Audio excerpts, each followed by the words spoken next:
میں ایک باپردہ لڑکی تھی، کبھی گھر سے باہر نہ نکلی تھی۔ والد کی وفات کے بعد جب مالی حالات بہت خراب ہوئے تو قدم دہلیز سے باہر رکھنا پڑا۔ باہر کی دنیا میں قسم قسم کے لوگ ملے۔ میں لوگوں کے روپ پہچانتی نہ تھی، ہر کسی کو اچھا سمجھتی تھی۔ کیا کرتی، حالات کے جال میں جکڑی ہوئی تھی۔ ملازمت تو کرنی تھی، کئی دفاتر میں گئی، کہاں کہاں درخواستیں نہ دیں، ملازمت نہ ملی۔ بالآخر ایک سہیلی کے بھائی نے مدد کی اور ایک NGO میں نوکری مل گئی۔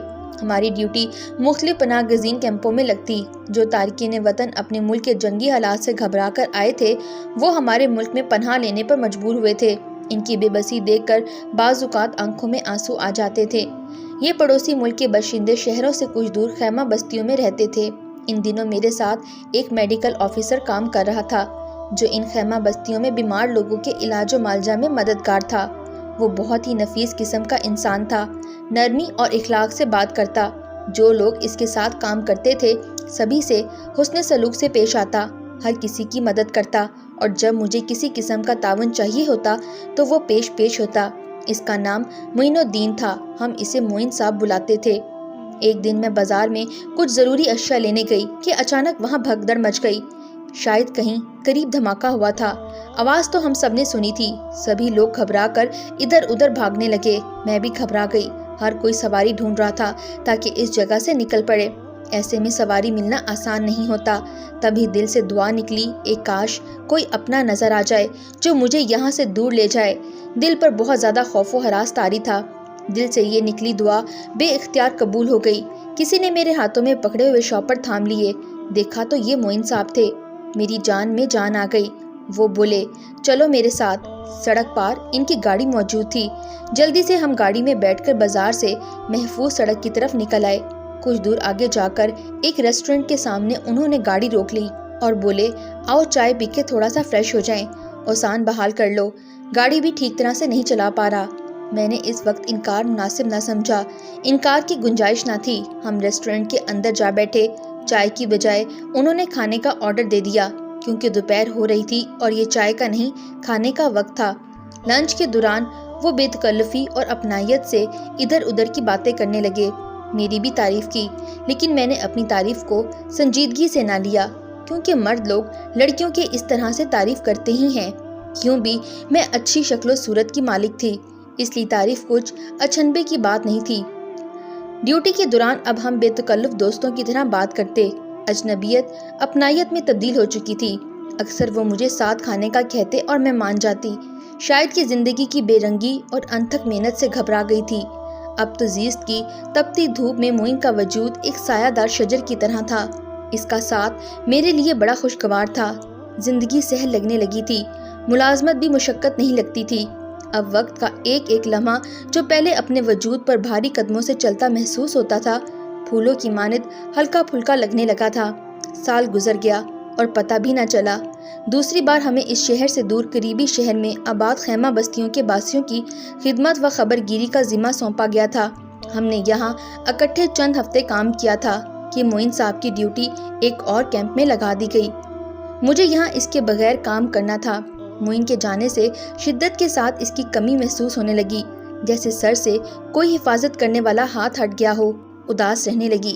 یقین تھا وہ ضرور آئے گا یا اپنے کیمپ میں میری تعیناتی کرا لے گا۔ اسی آس میں دن گزارنے لگی۔ لگتا تھا جیسے کہ میں اس کے بغیر ادھوری ہوں۔ وہ میرا کچھ نہ لگتا تھا، پھر بھی اپنا سا لگتا تھا۔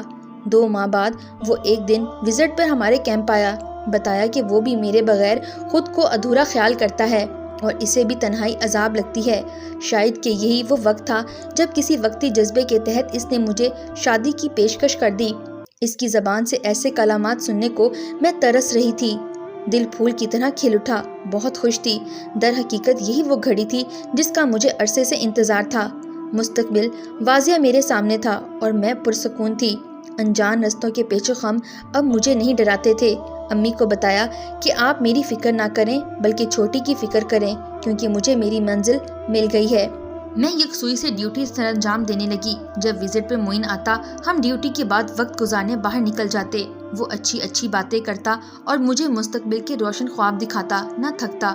6 ماہ بعد اس نے میری تعیناتی اپنے کیمپ میں کروا لی۔ ہم پھر یکجا ہو گئے۔ یہ کیمپ میرے گھر سے کافی دور تھا۔ معین کو رہائش گاہ ملی ہوئی تھی اور میرا یہاں رہائش کا مسئلہ سنگین تھا۔